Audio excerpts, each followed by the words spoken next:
Bonsoir à tous et bienvenue dans ce point de l'actualité. Après Chicago, la présidente du Sénat s'est rendue à New York. Kandia Camara a eu une séance de travail avec la diaspora ivoirienne vivant aux États-Unis. Cette rencontre visait à préparer le forum de la diaspora, un rendez-vous qui aura lieu dans le mois de novembre ici en Côte d'Ivoire.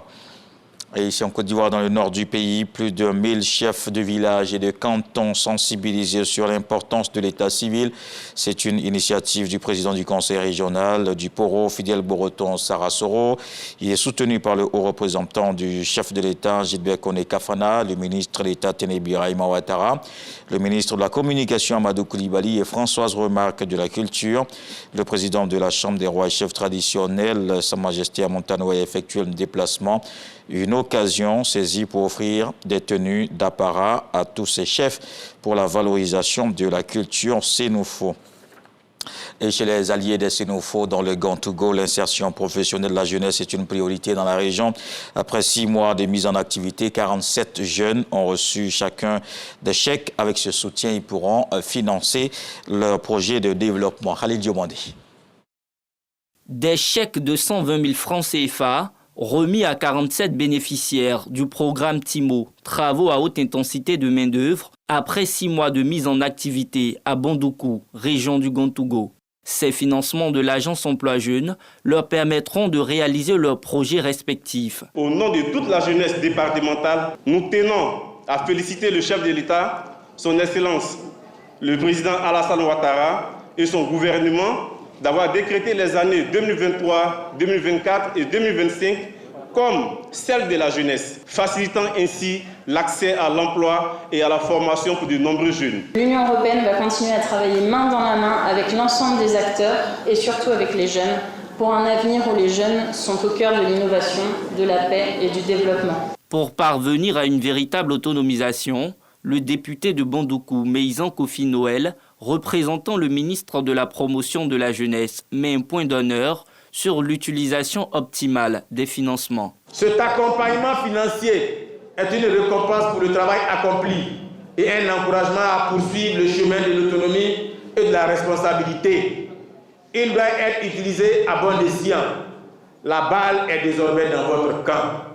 Cette remise de chèques a été couplée à la célébration de la 24e journée internationale de la jeunesse.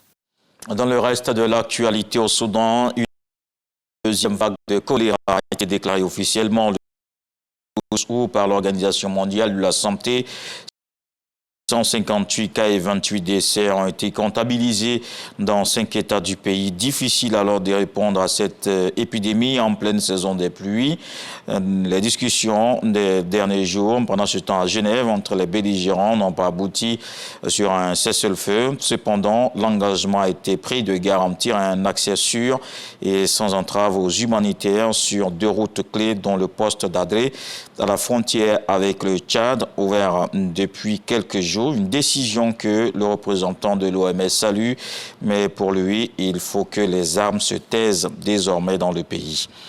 La flamme paralympique est arrivée ce dimanche en France par le tunnel sous la Manche, porté par Emmanuel Asman, médaillé en escrime fauteuil. Elle a été accueillie à son arrivée par la ministre des Sports et des Jeux.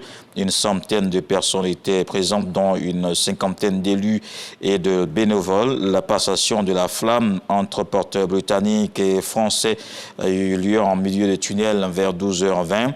La flamme doit poursuivre son parcours vers Calais où le chaudron a été allumé à 17h.